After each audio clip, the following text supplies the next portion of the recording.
Welcome to the official Wine and Read number 2.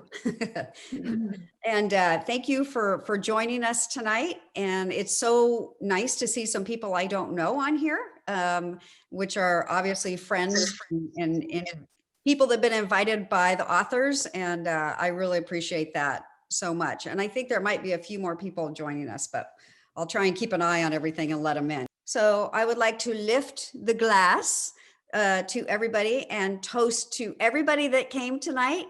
Thank you so much. And we hope that you enjoy the evening with everybody.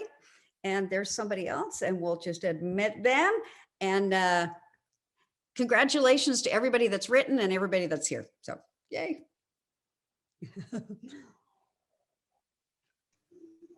I'd like to, first of all, thank Kimber and Melissa, if you guys wave. Kimber and Melissa have been, wave Kimber.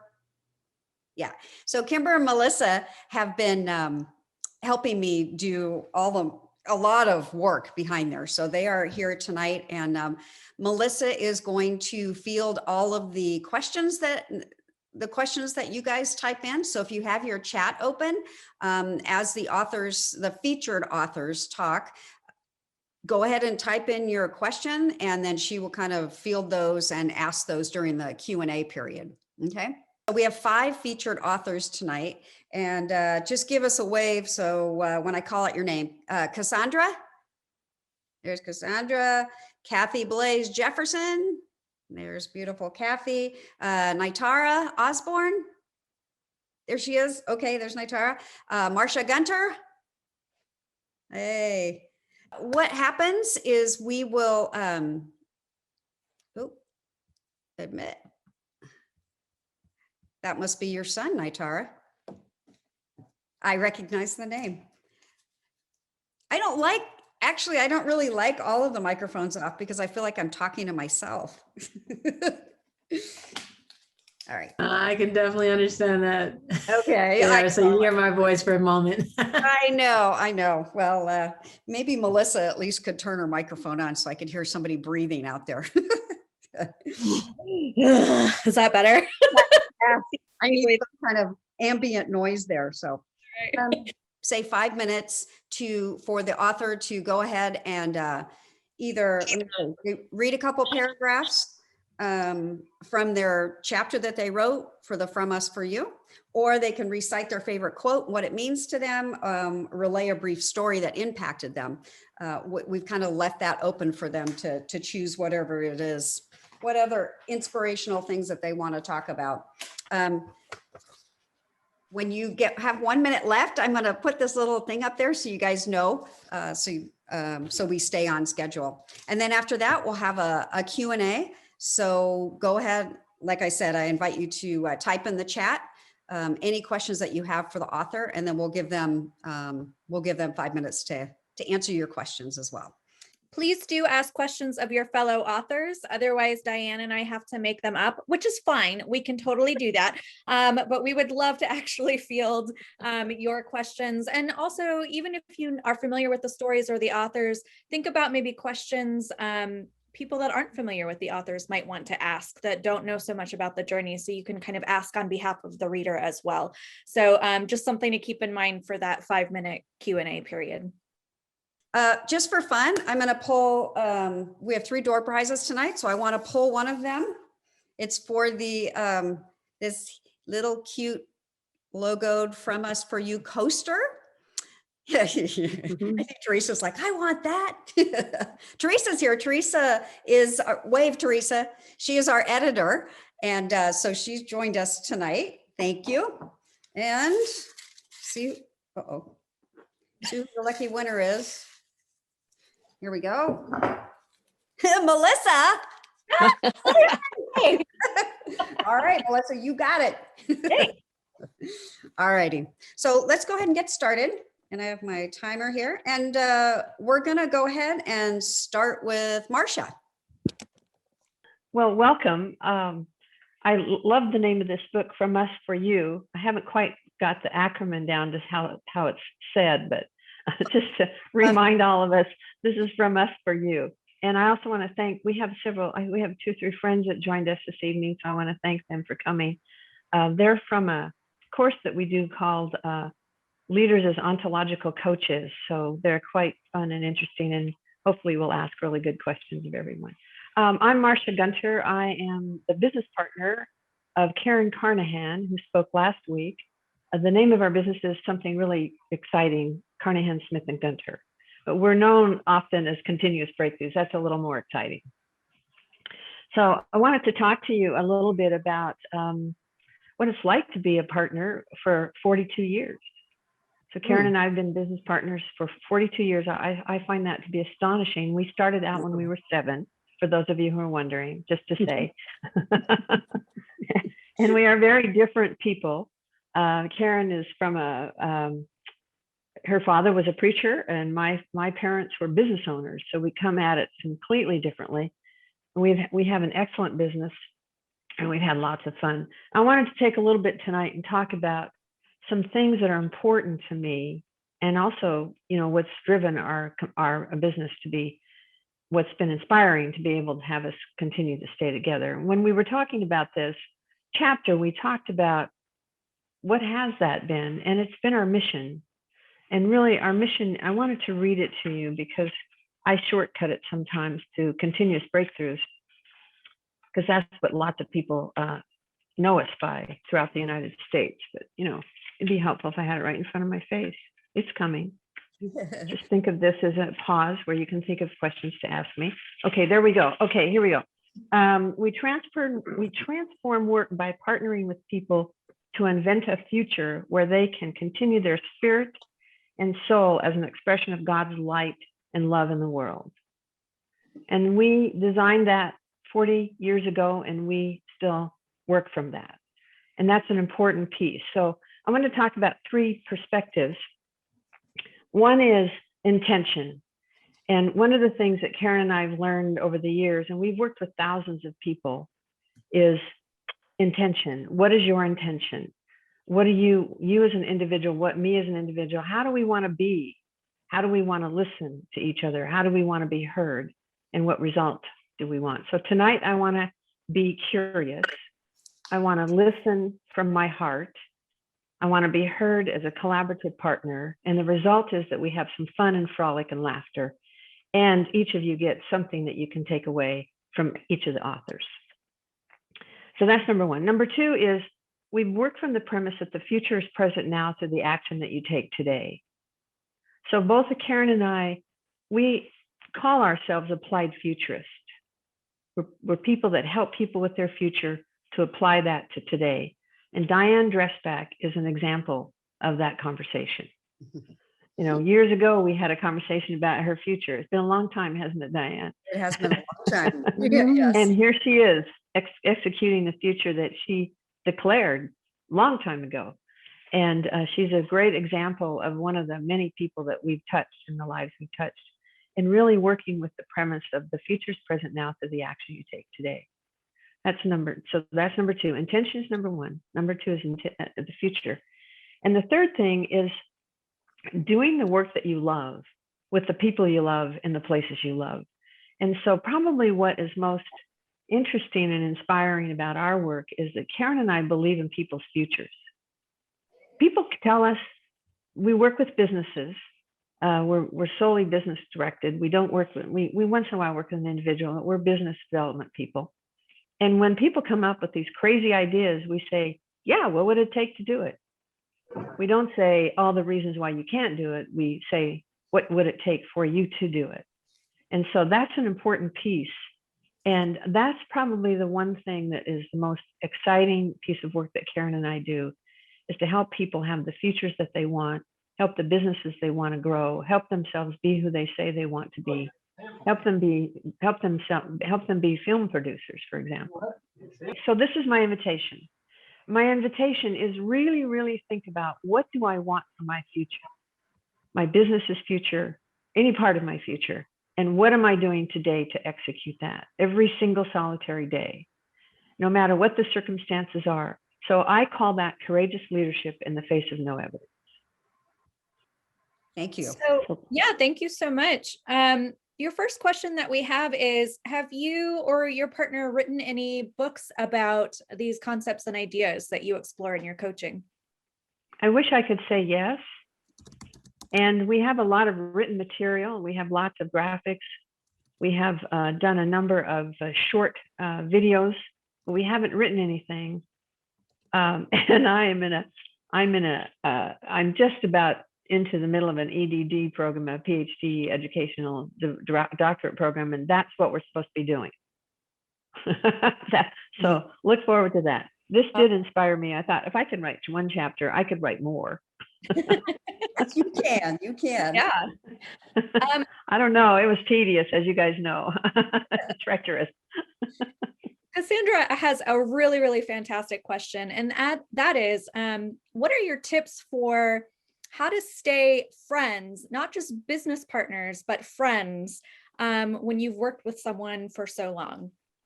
Good question. Well, first, I should probably preface, I grew up in multi-generational family businesses. So as a family, my own family, we have multiple businesses in our family. So we work together a lot. So I learned how to work together with people that are related to me or friends of mine, and also to be able to do business. But the most important thing is Karen and I developed a communication promise years ago, long time ago. And one of the pieces of that was that we would be in communication and complete our communication within 15 minutes. Now we ask our clients to do it in 24 hours, but we do it in 15 minutes. It's not always, do we do it perfectly? Absolutely not. But we have a commitment to remain in complete communication. So there isn't any undelivered communication between the two of us. And that is kind of like cleaning the kitchen after you do a nice dinner all the time. So that's how we've done it. And we have we work with that seriously. We ask our clients to have communication promises.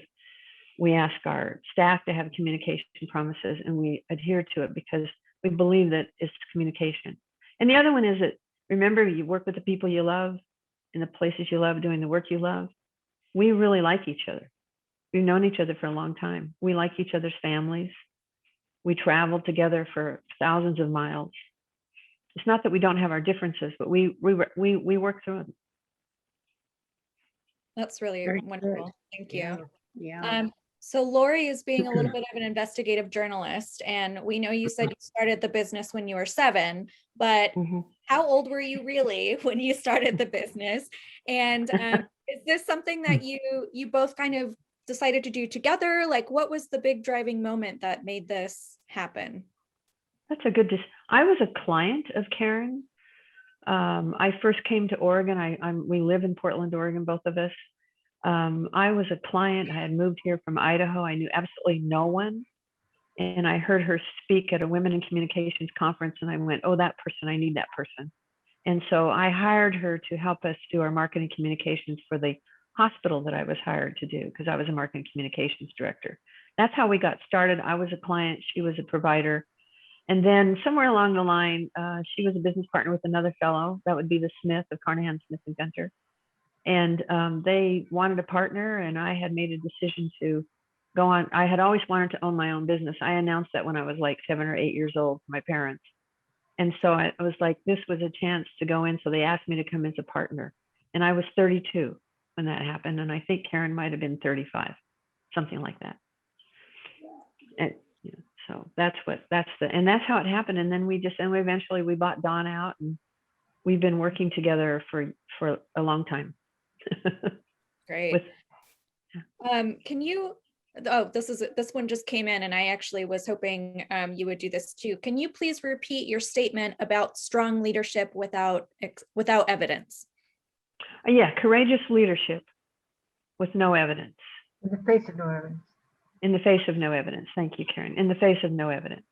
Courageous leadership in the face of no evidence.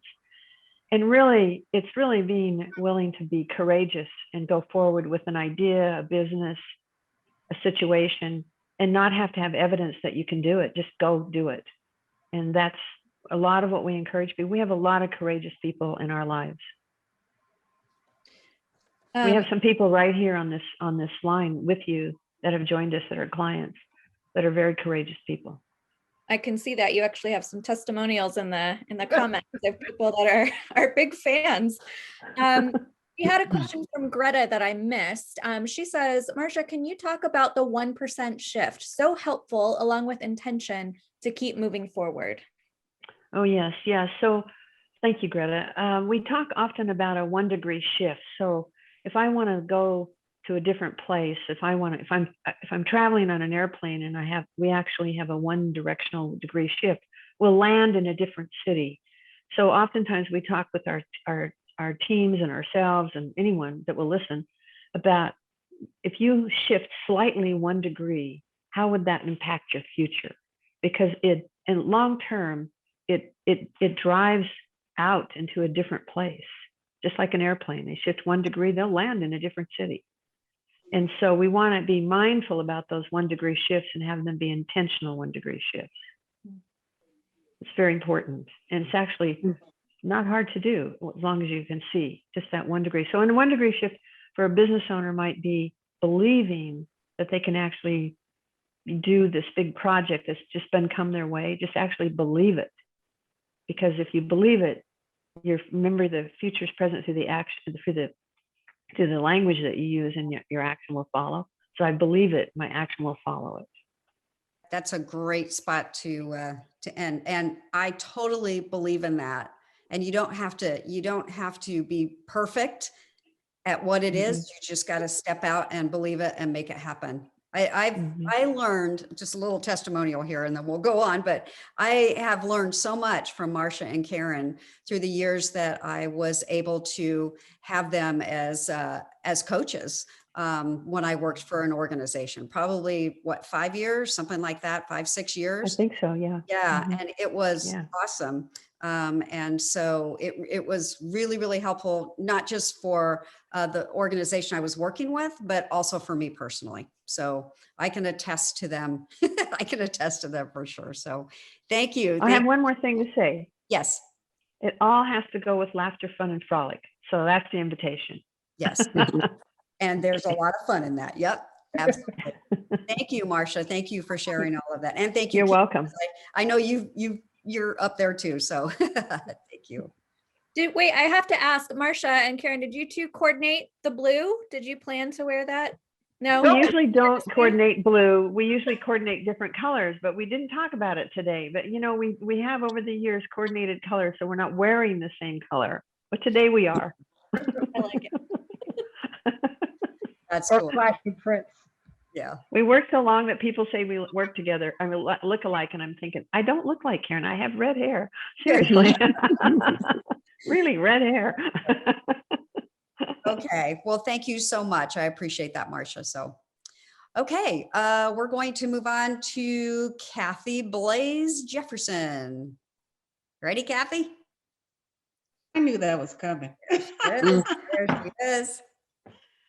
Okay, first, I'd like to thank everyone for joining us tonight, and especially my good friend that's online and my sister that's online who's in hiding. Yeah. And I'd like to thank Diane for inviting me to be a part of From Us for You, because I feel like what each of us is doing is sharing something very, very important to other women out there that's going to be very beneficial into their growth. So I just want to say thank you. Absolutely. I'd like to also say that I'd like to dedicate my chapter tonight to my father, who's a core piece of my chapter. And today is the anniversary of his death. So I'd like to dedicate it to him today. I did plan on reading a piece out of my chapter, but I wanted to read a quote that's very significant to my chapter because of time. So if you will allow me to read this to you, and it's by Maya Angelou.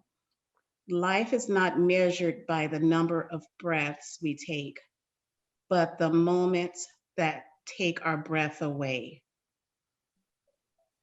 And I like that because, you know, a lot of times we're going through so much in our life and we're breathing, but we're missing all the important moments during that time. For me, life is like a pie. Okay, from my journey, I say starts at age 5, and that's what you'll hear me talk about in my chapter. My journey starts at age 5. And I say it starts at age 5 because some of the traumatic things that happen at age 5. And no 5-year-old should have to go through trauma. No 5-year-old should. That's such a young age. And I can tell you, I remember it so vividly. And I was speaking with my mom, and I always talk about the one that I thought was the big thing that started my trauma, but it seemed like after that big thing, there was a lot of little things that were happening. And I think it's because we're already traumatized, so we focus on those little things even more and make it into this big thing. So from that time, and I like to see it as a pie, because we're focused on all the trauma that's in our life, all the things that have happened. We're missing those beautiful moments in our life, those things that we would like to accomplish in our life. So we miss out on that piece of the pie. So we move on to that next slice of pie. Let's say we're at age 20 at this time. We're not really at age 20. We're still carrying that age 5 to 19 into that second piece of pie with us. So it's hard for us to jumpstart the things that we need to do at age 20 because we're still focusing on all those other things that we needed to do on that other slice of pie. All that enjoying your friends, dancing with your family, trying off for sports, and all those things that you may imagine wanting to do as a child. You miss out on those things because you're stuck in this box with all that trauma in your life. So we moved into that next slice of pie, that next journey of life. And we're trying to play catch up. And this is when you're like, you think you're grown. Other people see, oh, she's grown now. But you know what? What they don't realize is that that little girl is still there. You're still living in that little girl's life, trying to deal with her. It's almost like dealing with two people at that time. So you're moving on to that next stage of your life. Maybe you're married, have some children, but you're still carrying those other two stages with you.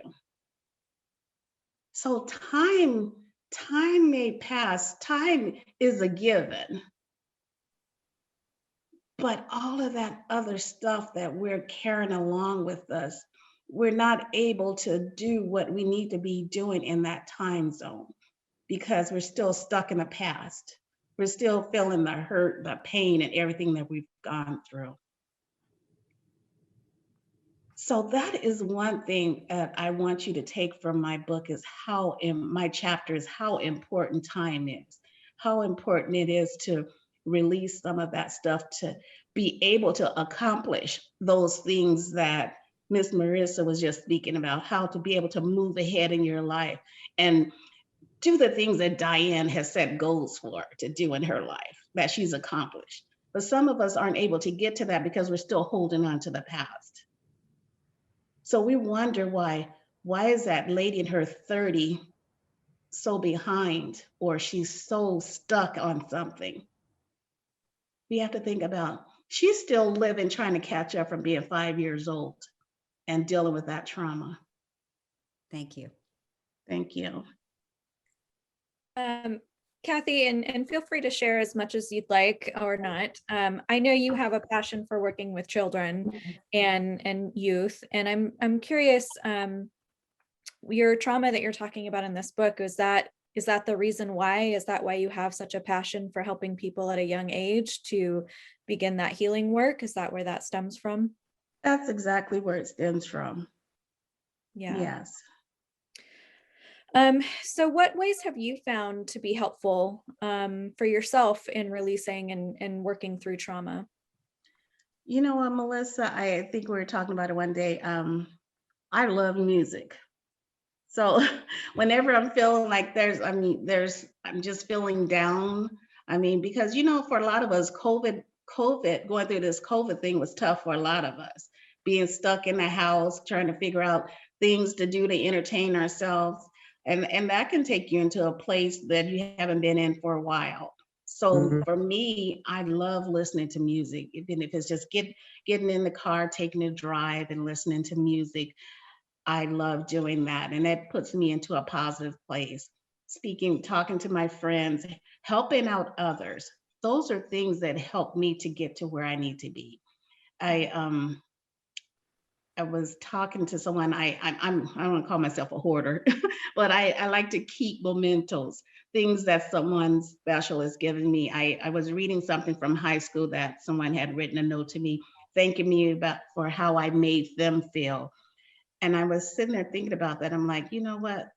I was doing what I love to do way back then. I just didn't know what I was doing because it was something that came natural to me. Because those are things that I needed someone to do for me, but I was offering it to others. Right. Let me ask you, Kimber asked this question, and it puts a little ping in my heart to ask it. Is that 5-year-old girl inside of you healed? And do you believe that you can actually fully heal from trauma, or is that something that you are constantly facing and working on all the time? It's something that I'm constantly working on all the time. I don't think we're ever fully healed. I mean, because it's always there. And some of it has to deal with my father. So, you know what? I'm always in thought of him and things that I could have done differently. But you know what? I think, what can a 5-year-old do differently? But I'm always thinking about what I can do different now to improve and heal myself, or to not put anyone else in any of those situations. So I don't think that we're ever completely healed. We've gotten past it and we know how to deal with it, but I don't think I'm ever healed from it. Right. So let me ask you, Kathy, and I get that, we're not giving professional like medical advice or psychology advice or anything, but, when you come across children that are experiencing trauma, or even adults that are experiencing trauma, do you have any tips of how we can be more conscientious human beings towards people that are maybe obviously exhibiting signs that they're still having some unprocessed trauma? You know what, and you're right, and it's not only children. I work with lots of women also. You know what? We're a judgmental society. We're automatically judgmental. It's not putting yourself in that person's shoes, not listening and not speaking. Sometimes people just want someone to talk to. Okay. And we had a friend in the acting community, you know her very well. And bullying is a big thing out there, especially on social media. And this was a very beautiful person that I never seen hurt anyone. But because she rejected someone, I witnessed them myself bullying her on social media. And we never know how that person is going to respond to those actions that's being taken against them. So we have to really think about how we would want to be treated, how we would want someone to treat our children, someone in our family, before we speak, whether it's someone posting something nasty on social media and you're liking it or laugh out loud on it, but that's aimed towards someone else that's reading that. So we really have to be careful about how we're handling those types of situations, because you never know how that other person is going to react to it. Specifically, for parents out there, is there, maybe one really good solid piece of advice that you might give to a parent or a guardian that's dealing with a child that is experiencing trauma? You know what, I would say, first off, I would say listen to your child. Okay, don't, and don't assume because you think you know what the situation is, that you know what the situation is. Really listen to your child and be there for them. Because, you know, I can tell you, I didn't talk to my parents, my mother. I didn't tell her what was going on with me. I didn't tell her how I was feeling. So how was she supposed to help me? Right. Okay, so if your child do come to you, listen to them. And if you're not the person that can help them, don't be embarrassed. Get them some help. That's the thing. We're I don't know about you, but we grew up in a society where what happens in our house stays there. You don't go out there telling other people what's going on in our household. Mhm. But when it comes to your child that may be being bullied in school for whatever the reason may be, if they need help that you can't give them, you get them the help that they need. And sometimes it's not always in the school counselor or the teacher or someone, because my daughter is a special needs child. And there was times where things were happening with her in school and they didn't know what was going on. Imagine being a teacher with 20 something children and trying to find out what's going on with them, but you can't see what's going on in the whole classroom. Okay, so I had to figure that out myself, going up there on my lunch hour, sitting with her and just trying to figure out what was going on. As a parent, we have to do whatever it takes to be there for a child to find out what's going on with them. Mhm. That's so powerful. And that's such a touching story about just your commitment to your daughter, you know.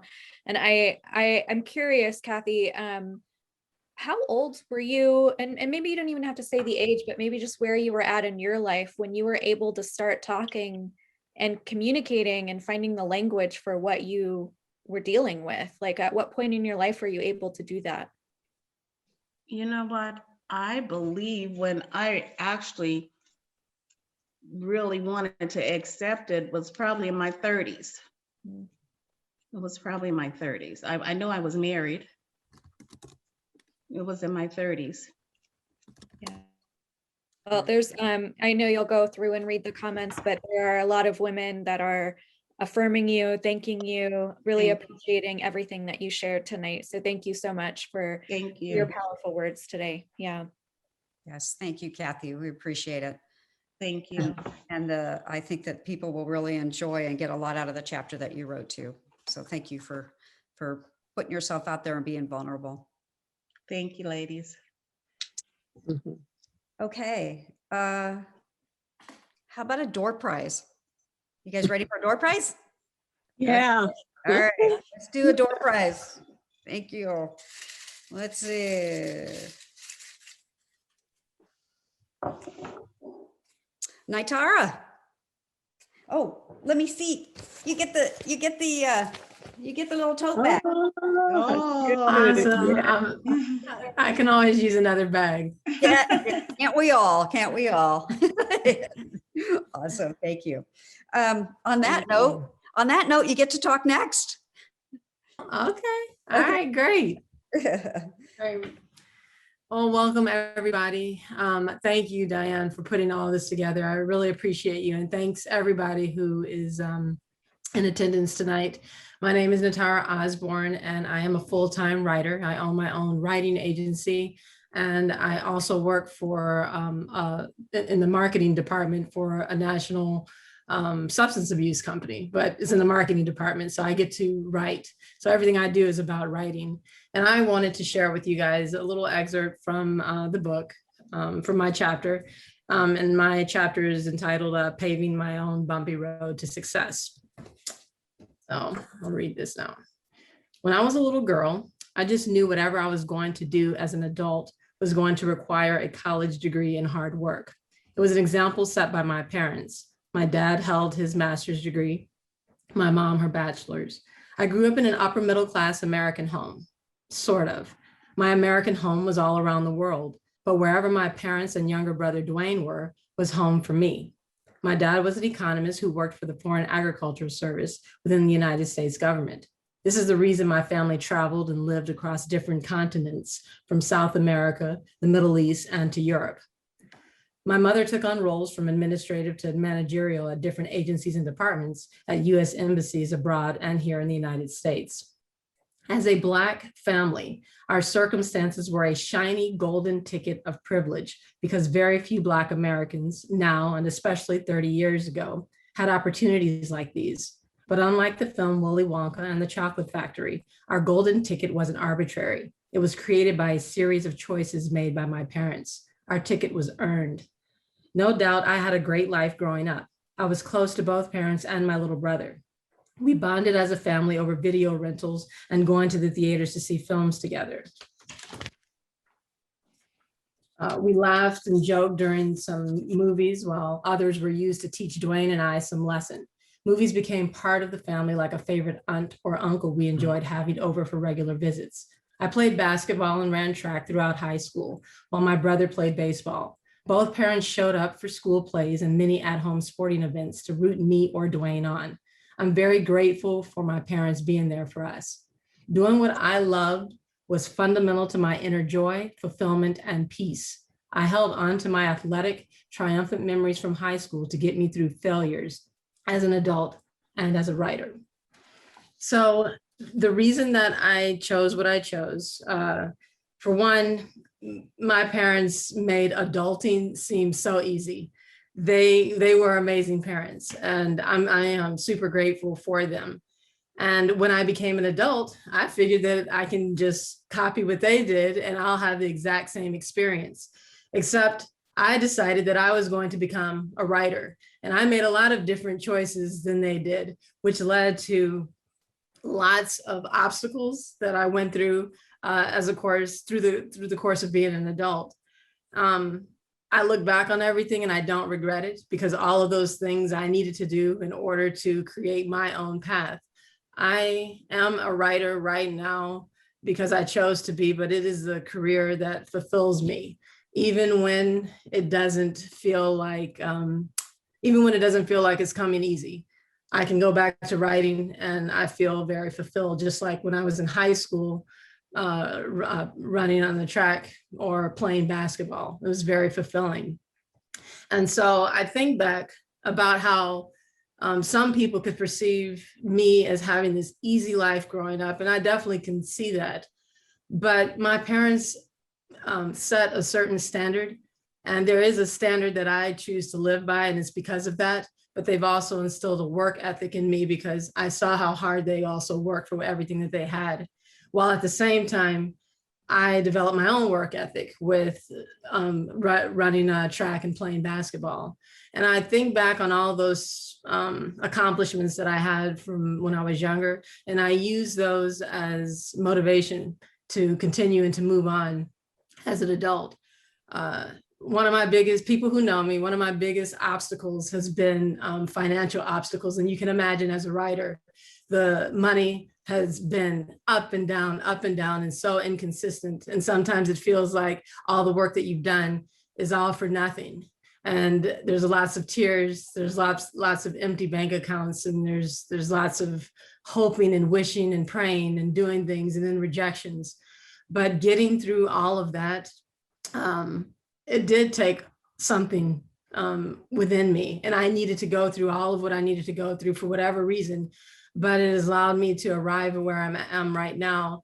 And could I have had an easier life as an adult? Probably, if I would have chosen a different career path, but I don't think that I would have been fulfilled. So going back to my whole reason for writing the chapter that I did, I am always going to be about chasing after the goals and the dreams that actually fulfill you, even if it doesn't come easy, because this wasn't easy. My career has been 20 plus years in the making, and it's still going on. And I just can't emphasize how it feels good to do something that's fulfilling, even if it's challenging and even if it's not the easiest path to take, if that makes sense. So that's all I wanted to share. Thank you. Thanks. So Cassandra, who's also a fellow writer, actually, has a question for you. She would like to know how your adventures in adulting compared to your parents' impact, how that impacted your approach to how you parent, to how you raised your children. Well, the biggest thing is that I do emphasize the whole college degree. My parents wanted me to get a college degree, and I did. I have my master's degree right now, and I'm very grateful. Because I did that, I was able to teach college level screenwriting and speech and English, and that was wonderful. And so I instilled that same thing in my own son. He graduated a couple years ago. I'm super proud of him. I'm a big believer in education for all, but I'm especially proud when a Black person achieves the success of actually getting a college degree. I know what that means. It means something for everyone, but there's a special meaning for somebody who may be looked upon as a person who can't necessarily achieve, but they do. So I'm not sure how to word that. I'm not the best wordsmith when it comes to verbal communication, but I knew how important that was to me. And whether he uses his degree or not, it's the idea that he took the time to fulfill those 4 years and to accomplish something that many people don't accomplish. And I'm super proud of my son. But I'm also just so grateful that I have my own degree. And so, yeah, it's something that is a big part of me and that I actually did use. So I don't know, did I answer your question, Cassandra? And sorry, Cassandra, I kind of butchered asking it too. Speaking of, I kind of butchered the response is what I'm feeling. No, it was helpful. It was good. The focus on education is really, it is important, and in the Black community, there are nuances to that. So I definitely can see how their approach and your approach produced your son, who also I'm sure has a value for higher education. Good. So I wanted to ask you, because you're speaking to a room where there's a lot of creatives in here and a lot of people who are pursuing passions as well. And you talked about some of the financial struggles and, dealing with rejection and all of that stuff. And I'm wondering if you could share either some things that have helped you stay motivated or stay focused or encouraged in maybe some of your more challenging times that we could use as we're also facing challenging times. Yeah, absolutely. Well, for one, I think that people should be very realistic with where they're at. I don't think that I was very realistic when I first decided that I was going to be a screenwriter. I just felt like I was going to sell a script for millions and then the money was going to come. And that's not at all what happened, obviously. But what I would recommend is definitely diving deep into self-help books written by people who are actually where you want to be. The worst thing that you could do is read a self-help book by someone who isn't successful at what they're claiming to be successful in. Definitely follow and be mentored, either through books or through one-on-one conversation with your connections. Find people who are where you want to be and take their advice and listen. That's huge. Secondly, you do want to start thinking about money. Some artists don't. Like, you need to come up with a plan on how you're actually going to be able to realistically achieve making a living as an artist. And if you're choosing not to do that, that's fine too. If you want it to be a hobby, allow it to be a hobby, but then you have to find another source of income so that you can support yourself and so that you could do that. So my advice is those people who want to make a living doing what they love to do, but it's something that's a challenge in like art or writing, you want to figure out, well, what is a creative path that I can actually take to bring in income? You can start off with saying, what is it that I can do to help another person, either with a product or service, so that I can do what I love and what I'm good at, and also be able to make a living doing it. A lot of artists think about just making it big, and that's very vague and that doesn't mean anything. But when you actually think about how can I actually be of service to another person, you actually can create a business around that. and actually generate income, which is exactly what I did. That's why I have a writing agency now. I have 3 people that I've independently contracted within the past year. So it's not just a business of one. It actually is growing. I'm still small, but it's growing. And so it is possible for you to create your own path. You just need to think realistically how you can go about doing it and not keeping everything vague. And thirdly, I would like to say you need to set tangible and realistic goals. Tangible in that you can actually accomplish them, and realistic meaning something that pushes you outside of the proverbial comfort zone, but something that you can actually realistically attain. The specific question is what you do about writer's block, but I'm also wondering if you can expand and maybe just talk about, in addition to that, what you do when you're feeling maybe stuck in a project or an artistic mode. Oh, no, that's great. The first thing is, and that does happen, is I would get up and just move around a little bit. Sometimes pacing will help, but I would advise people to go to their happy place. If your happy place is watching an old movie that it constantly inspires you. For me, for example, Pursuit of Happiness. It's my second favorite movie right after A Beautiful Mind. Go and watch a movie and get inspired. That will move you to do something. I believe that you have to take some sort of action in order to feel that whatever inspiration that you need in order to get going. Otherwise, my other recommendation is to just reread the last few paragraphs or the last pages of what you've already written. And then the juices end up starting to flow, and then you end up starting to write. So those are my recommendations. Either find your happy place or just go back and reread something that you've already done. And usually that will inspire you to just keep going. I think it's so funny that A Beautiful Mind is your favorite film, because that is the film that inspired me to be an actor. Oh, really? Yeah. And so just hearing you say that was like, oh, wow, I didn't know anybody else was that impacted by that film. Did you say A Beautiful Mind or Pursuit of Happiness? A Beautiful Mind. Yeah. Okay, yeah. Favorite movie of all time. Yeah. I love that movie too. Absolutely. Oh, cool. Right? Okay. Yeah. Oh, yeah. It's so genius. It is. It's wonderful. Wonderful. Yeah. Well, I know. One more quick question. Yeah, actually, I was going to say, you are getting a ton of support and encouragement and like, hell yeah, girl comments. So please, when you're done, go back through and read all of the wonderful things people are saying about you. And you've given us some really practical and inspirational tips. So thank you so much. I feel like we've all gotten a lot out of what you had to say. So thank you. Thank you. Yes. Thank you, guys. Cassandra. I was just hoping we were just going to keep on going. No such luck.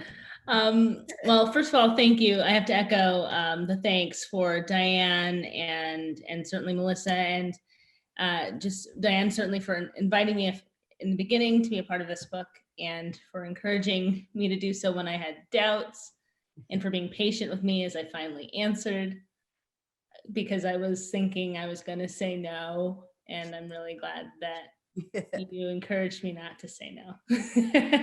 Me too. And Melissa, thanks for being a great, just in terms of promoting this and hosting and everything. It's been great. Oh, and then one other thanks. I have to thank our editor. I'm sorry, I'm drawing a blank. Teresa, is she still here? Yep. Yes. Thank you, Teresa, for being patient with me as well.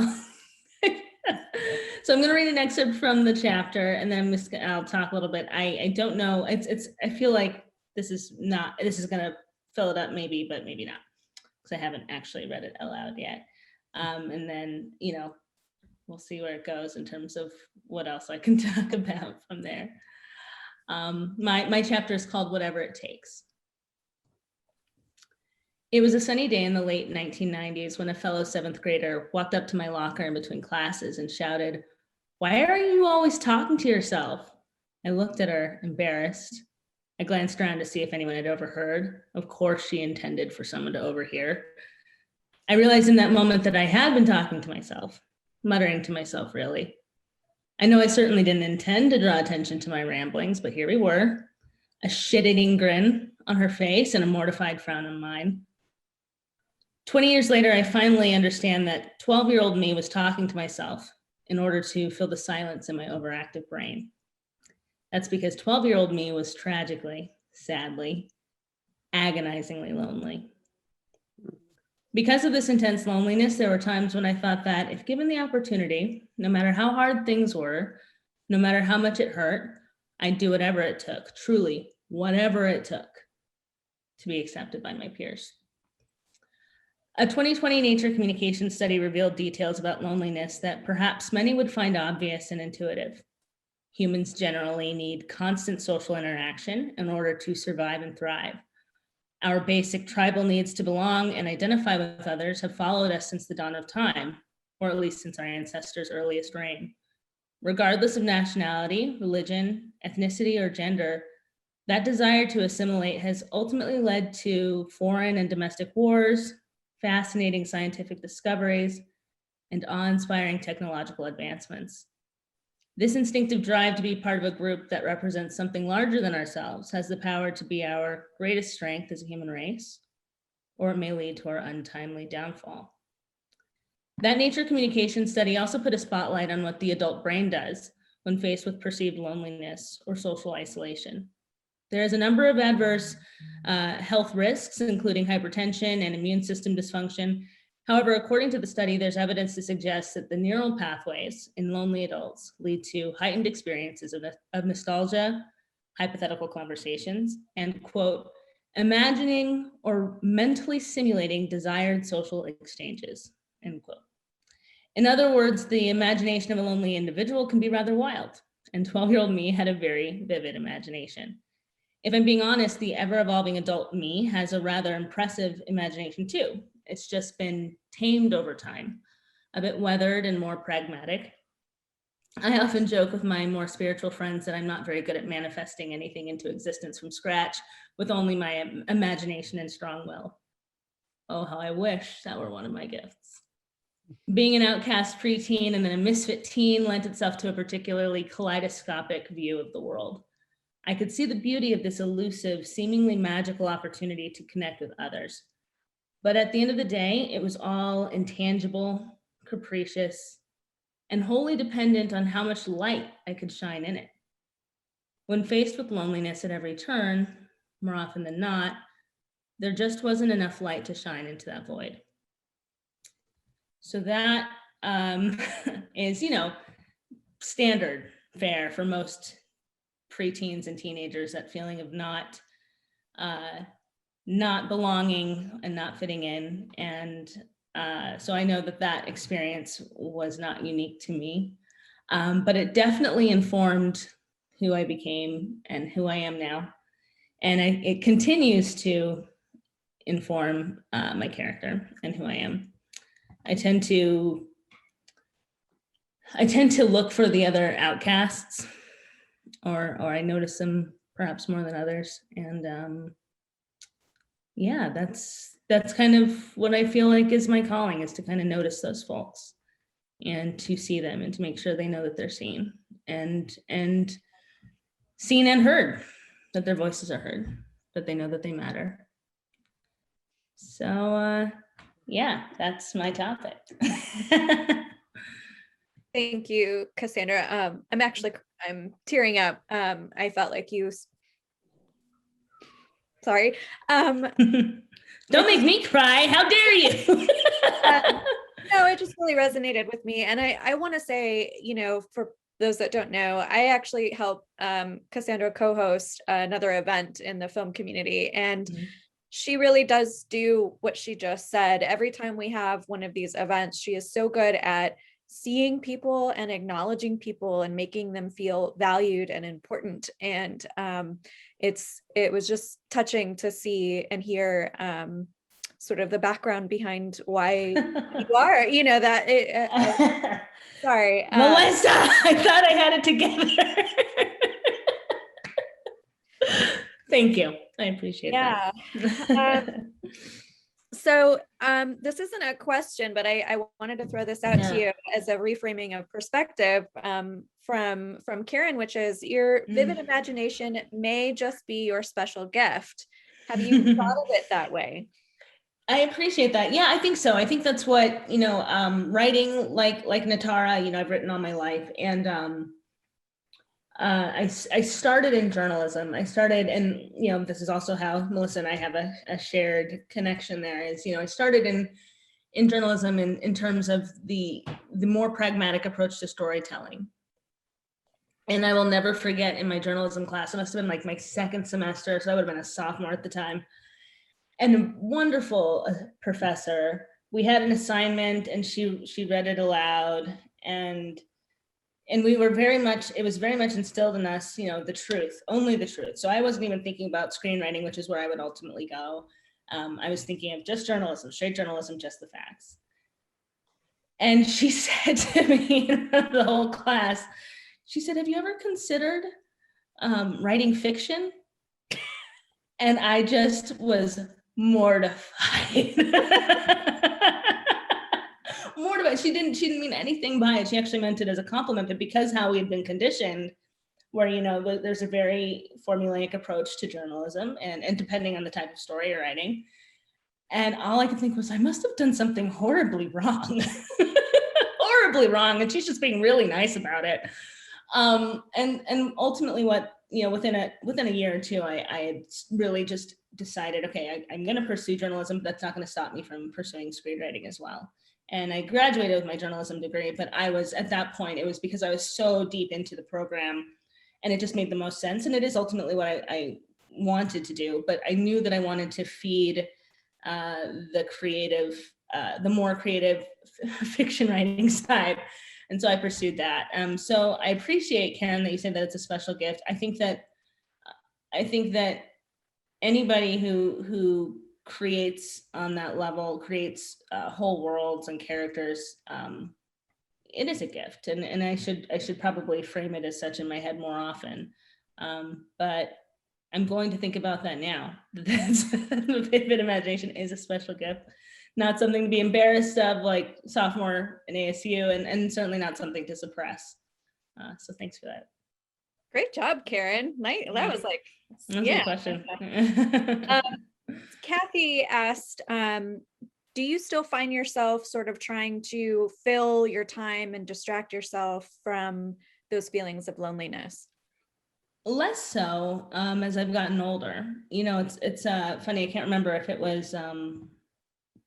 Sorry, I'm cheating. I feel like it might have been.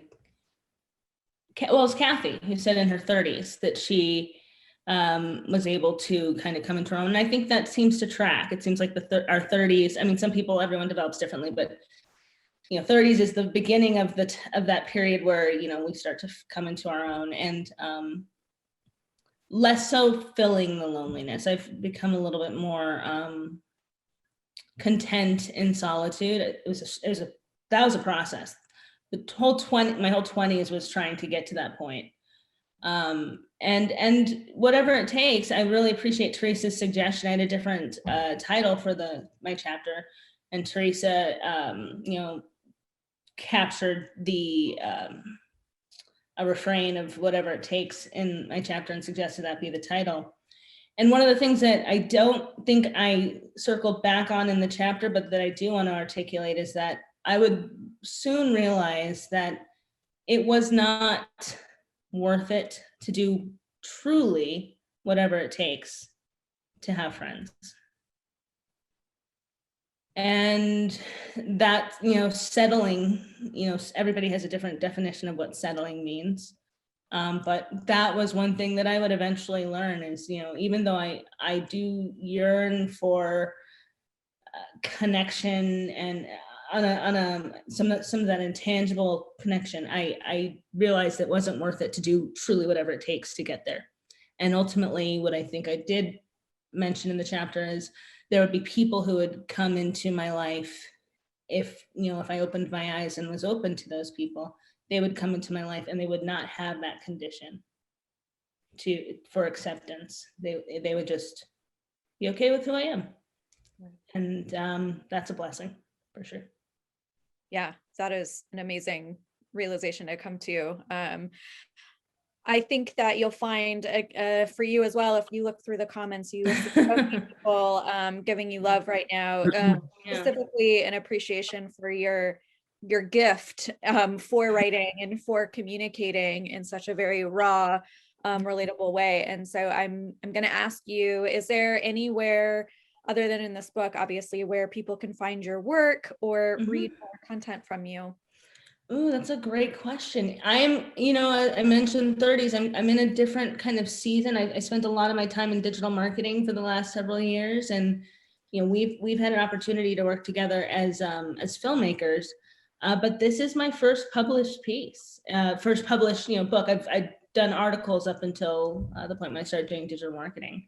But I will say again, with thanks to Diane, that this is an encouragement for me to maybe pursue some book ideas that I'd kind of let fall by the wayside and really impact those topics and those ideas further. So I guess stay tuned is the best answer for that. And But thank not you. to play like Yenta matchmaker, but I feel like you and Nitara should stay in touch. Oh, Nitara and I go back too. Before good, she made, okay. yeah, before she made the leap to California, she was a wonderful resource for panels, filmmaker panels and stuff. But thank you for that encouragement, because she and I do need to reconnect down the line. Anytime. Yeah, exactly. Yep. Well, thank you, Cassandra. I know how difficult it can be being that vulnerable, and you are not only courageous, but you are a gift for doing what you just did. And we're so thankful that we were able to share that with you. So thanks so much. Thank you. Thanks, Melissa. Yes, definitely. Thanks. And I love it. I love to hear that by participating and doing some writing, you want to do more. And there's been a few other people that have said the same thing. And I'm like, yay. I mean, that was something I wasn't expecting to put this together. So that's awesome to hear that. So, Yeah, we had a question about if this book would be available as an audiobook. Oh, I hope so. That I mean, I'm an audiobook listener. That's how I take in almost all of my books. And so I really hope that we're able to do that. And I would love to have each chapter read by the person who wrote it, or they can have somebody else read it. So I haven't started working on that yet. We want to, get the book out there, and then see what we can do, see what connections we have to make this into an audiobook. So hopefully that's the plan. That's awesome. Well, I wanted to share a couple of updates. We do have another Wine and Read author event coming up on April 7th. So same time as this, if you would like to join, again, all of our featured authors, please do. Or if you have friends and family that you think would enjoy this, share the link their way. The event is on our From Us For You Facebook page. We also have, save this date, April 14th, we're doing our virtual launch party. So since it's COVID, we're not going to do an in-person thing. We're going to do a virtual party. It's going to be a really fun time. We're going to do some giveaways, and it's just going to be a party. So please save that date, April 14th, for our book launch. Also, pre-sales are open. You might have seen our posts, but the book is for sale on Amazon. It is a great gift. So if you know folks that you want to buy the ebook for, your parents, your loved ones, whoever, please help us become a #1 bestseller on Amazon. We would love that. We're speaking that into existence right now, that's going to happen for this book. And keep in mind that not all proceeds, but almost all the proceeds are going to the Arizona Foundation for Women. So we're not profiting off of this. All this money is going back to a great cause. So buy all the gifts. Also, I want to just extend a couple thank yous. First of all, we have a couple of social media interns, Molly and Dominique, who are not on the call right now, but authors, they have been promoting the hell out of you and doing an amazing job on social media.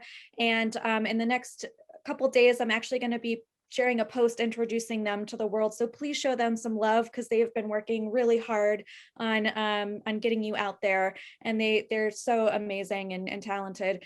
And then I also want to thank Kimber for being a part of this marketing plan. Your spirit, your energy, your encouragement is incredible. You've definitely kept Diane and I going, like whenever we get caught up in all the like technical stuff, like you always have these beautiful visions of how to make things work. So thank you so much. And Diane, obviously you have pulled everything together so beautifully. You are inspiring not just all of us, but every single person who's going to pick up this book. And you've really made an impact in all of our lives. So thank you so much for doing that. And I have one more thank you, Teresa. Holy cow.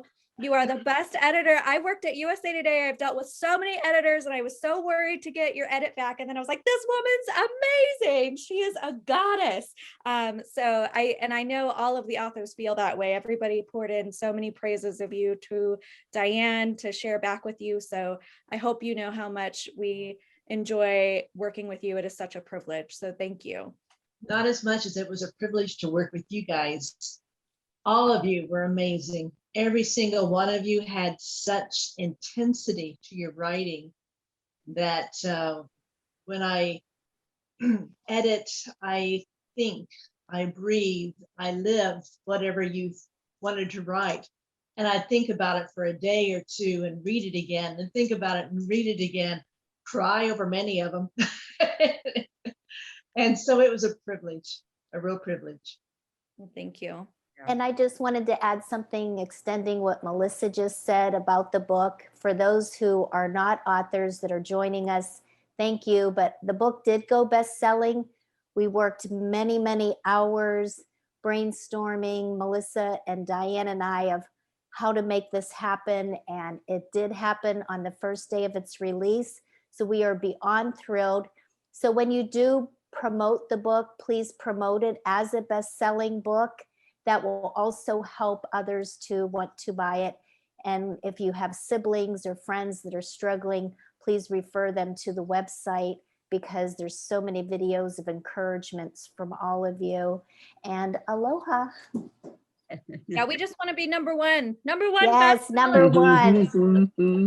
That's the intention we're putting out there. That's what we're supposed to do, right, Marcia? Yes. Put Yes. intention out there that it'll be And- number one. Absolutely. Official publish date is April 14th, and there will be paperback, obviously, that will be available too. So, Purchase the ebook, $5.99. yeah, the ebook's $5.99. So That's it. if you have a Kindle, go for it. So, well, thank you. Thank you for all of that. And I just really appreciate it. And I hope some of you can come back for the wine and read on April 7th, and then especially for the launch party on the 14th, like what Melissa was saying. It should be a fun night, and hopefully we're trying to get not just authors, everybody, family, whoever wants to come, we would encourage them to come. So, Okay. We'll thank you. probably be slightly drunk and like try calling you if you don't show up on April 14th, like live on the Zoom. We'll be like, Kathy, where are you, Kathy? So please just come to avoid any Exactly. embarrassment. No, we're not gonna. Kathy will be there with bells on, right, Kathy? Yeah. I know. Yes, yes. I'll be the one Melissa has to text. Oh, I will track you down, girl. But I realized we didn't thank thank you all to the authors for speaking tonight. I know we thanked you individually, but collectively, thank you so much. This was a really amazing night. I feel lighter and brighter and inspired and motivated, and I know everyone does. So thank you to all the authors that spoke tonight. Absolutely. And thanks to the authors that showed up again, even though they weren't featured tonight. I appreciate having you. So I want to make one more toast, but before we do that, I'm going to pull another door prize for the lovely little wine glass. So not exactly this one, because you don't want it, because I've been drinking out of it. But so let me pull one more door prize before we go. And you have to be here to win. So we'll see what happens here.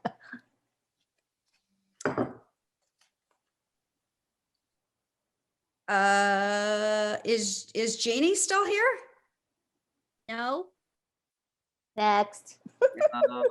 new name. Oh, She's not here. Darn. Okay, well, we'll pick another one.